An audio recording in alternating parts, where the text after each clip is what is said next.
Hello, my name is General Dinero, the After CSA Temple Hula Local. General, all of the Kadima, don't you know that the Saturn Tony Hula Bona, and a Jara General 3D Saturn Neva, and a Jara Lulu Luden, General Iloa, something, the After Pema Palada, a Yalena General to Loana, a young General Dima. Savida Lolo mentioned, General, the composition on my composition, new composition on new composition in the Amachara General, and 3D text space for no text text text space no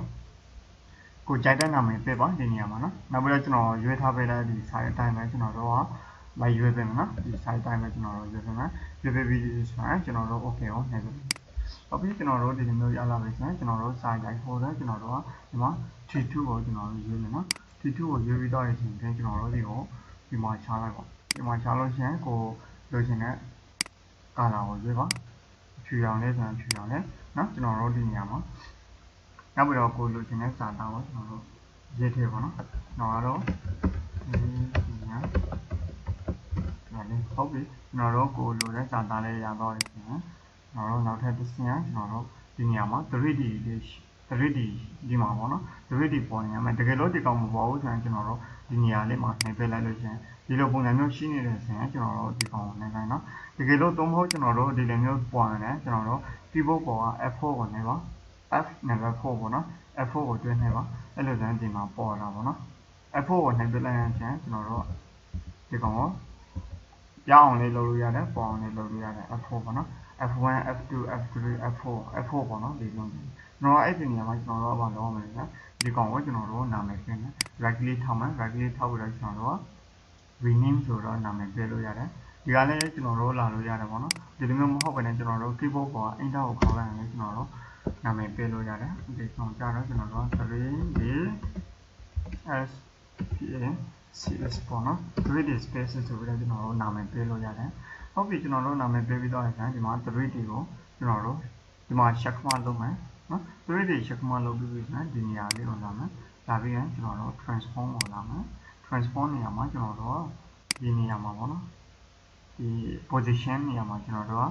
click တစ်ချက်နှိပ်လိုက်မယ် mouse click လို့ပေါ့နော်နောက်ပြီးတော့ကျွန်တော်တို့ဒီနေရာမှာ3 seconds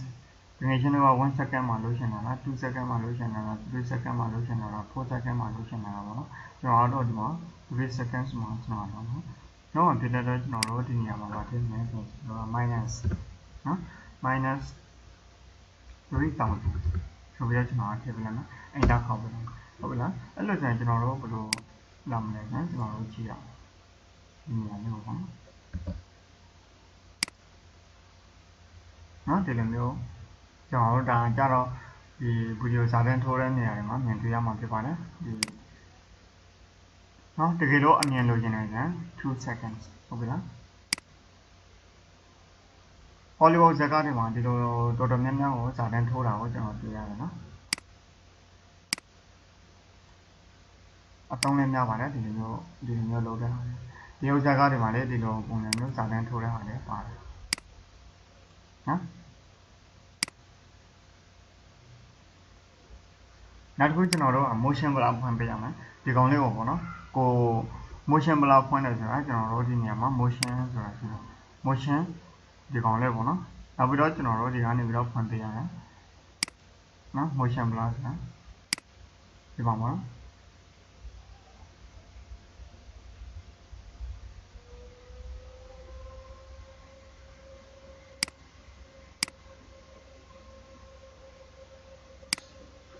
โอเคဒီလိုပုံစံမျိုးကျွန်တော်တို့နောက်ထပ်တစ်ခုသူ့ကိုကျွန်တော်တို့ကကိုလိုချင်တဲ့နေရာကိုကျွန်တော်တို့လှည့်ပေးလို့ရတယ်ဒီနေရာမှာဒီကောင်လေးပေါ့နော်ဒီတချို့ဒီကွန်ပျူတာ Adobe ဒီ Adobe After Effects CSS ပေါ့နော် software အလိုက်တော့နည်းနည်းပုံကွာတယ်ဘယ်လိုမျိုးပေါ်လဲဆိုတော့ကျွန်တော်တခြား video တွေမှာဆိုတော့တခြား version တွေမှာကျွန်တော်တခြားပုံစံမျိုးနဲ့ပေါ်တယ်ဒါကတော့ Adobe After CSS မှာကျတော့ဒီလိုမျိုးပေါ်တယ်ပေါ့နော်ဒီကောင်လေးက camera tool လေးပေါ့အဲ့ဒီ camera tool လေးနဲ့ကိုလိုနော်ကိုလိုတလို့ပေါ့နော်ဒီကောင်လေးကိုကျွန်တော်တို့ရွှေဖို့အတွက်ကျွန်တော်တို့ကဒီကိုတော့မယ်ကျွန်တော်တို့ effect sorry layer ကနေပြီးတော့ကျွန်တော်တို့ ဒီနေရာမှာ camera ဆိုပြီးတော့ကျွန်တော်တို့ယူမယ် camera ယူပြီးရင်ကျွန်တော်တို့ဒီနေရာမှာဘယ်လောက်ထားမလဲဆိုရင်24 mm ထားပေးမယ်ထားပြီးတော့ကျွန်တော်တို့ okay နှိပ်ပေးလိုက်မယ်ဒီကောင်ကိုကျွန်တော်တို့ကိုကြိုက်တဲ့ဘက်ကိုလေးလို့ရတယ်နော်နောက်ပြီးတော့ကျွန်တော်တို့အကြီးလေးလုပ်လို့ရတယ်အသေးလေးလုပ်လို့ရတယ်ဟုတ်လားကိုကြိုက်တဲ့ပုံစံမျိုးကျွန်တော်တို့ယူပြီးတော့ဒီ2လေးနဲ့ပေါ့နော်ဒီ camera 2 keyboard ပေါ်က C ကိုနှိပ်ပါ camera 2လေးနဲ့ကျွန်တော်တို့ဟုတ်ပြီအဲ့လိုဆိုရင်ကျွန်တော်တို့ဒီမှာကျွန်တော်တို့ RAM preview လုပ်ကြည့်အောင်နော်ဒီလိုပုံစံမျိုးကျွန်တော်တို့သွားတယ်နော်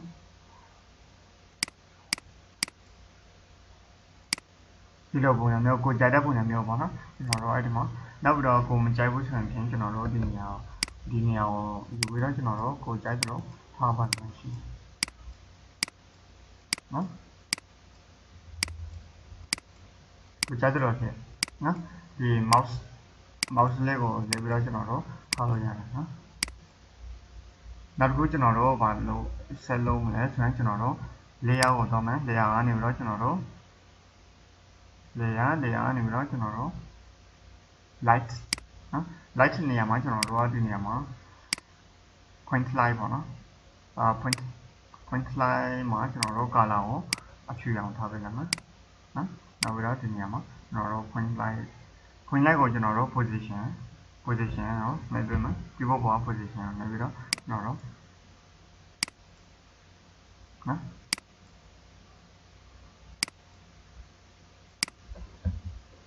intensity ကိုကျွန်တော်တို့ဒါတင်ပေးလိုက်မယ်နော်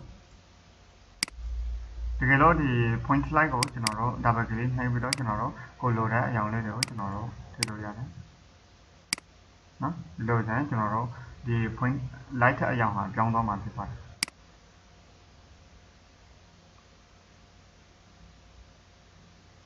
နော် okay နော်ဒါကြတော့ light မှာ light ဒီ light မှာကြတော့ကိုကြတဲ့အရောင်ပြောင်းကျွန်တော်တို့ကဒီနေရာမှာသူ့အတိုင်းပဲကျွန်တော်တို့အဖြူပဲထားပေးလိုက်မယ် light ကိုနောက်ပြီးတော့ကျွန်တော်တို့ဒီနေရာမှာ resolution ကိုlayer ထားပေးလိုက်မယ် layer ထားပေးပြီးတော့ကျွန်တော်တို့ဒီမှာ RAM preview လုပ်ကြည့်မယ်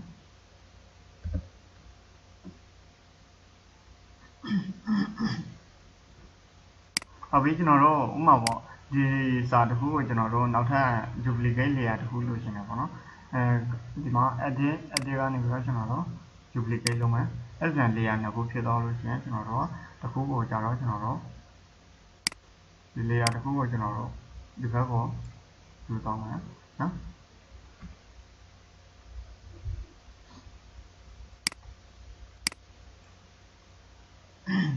ဒီမှာစာတန်းနှစ်ခုဖြစ်နေပါနော်စာတန်းနှစ်ခုဖြစ်နေလို့ရှိရင်ဒီနေရာလေးမှာတစ်ခုဒီမှာဒီပုံစံမျိုးသူက point ကတူနေရဖြစ်တဲ့အတွက်ကျွန်တော်တို့ဒီနောက်ထပ်ကျွန်တော်တို့ကဒီကောင်လေးကိုလိုတဲ့စာလေးတစ်ခုလောက်ရေးရပါတော့နိပညာရောလေ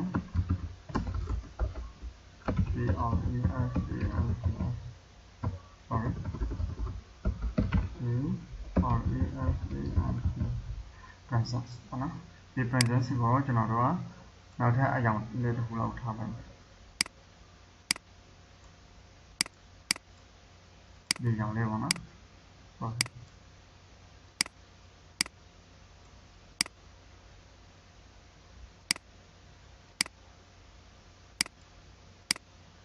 စမ်းရောင်အဝါရောင်နော်အဝါရောင်လေးထားပါလိုက်ဟုတ်ပြီကျွန်တော်တို့ဒီကောင်လေးကိုကျွန်တော်တို့ RAM preview လုပ်ကြည့်အောင်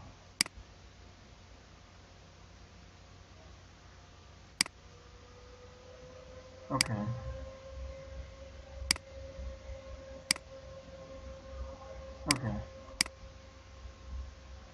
နော်ဒီပုံစံမျိုးကျွန်တော်လုပ်ပြချင်းဖြစ်ပါတယ်အဲ့ဒါကြောင့်မလို့ဒီ 3D ရန်ဒီနေရာမှာအသုံးပြုတော့တာကျွန်တော်တို့က 3D သုံးတဲ့တော့မယ် 3D text နေနဲ့နောက်ပြီးတော့ကျွန်တော်တို့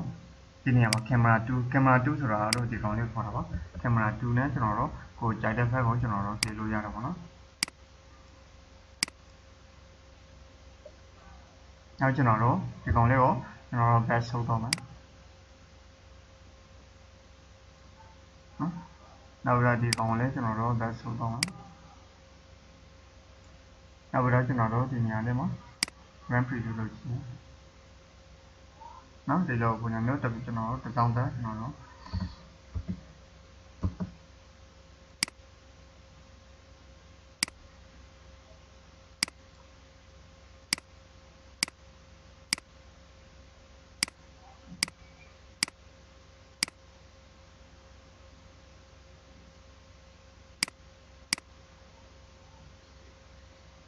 Okay အဲ့လိုလေဒီသင်ခန်းစာ 3D space သင်ခန်းစာကိုငွေကျွန်တော်လိုက်လို့ရလိမ့်မယ်လို့ကျွန်တော်မြင်နေပါတယ်ဒီလိုကျွန်တော်ဗီဒီယိုဖိုင်လေးကိုအမြတ်တက်တယ်ဗျာ like comment and share အများကြီးအားပေးနိုင်ပါတယ်ခင်ဗျာအဲ့လိုအထူးပဲကျေးဇူးတင်ရှိပါတယ်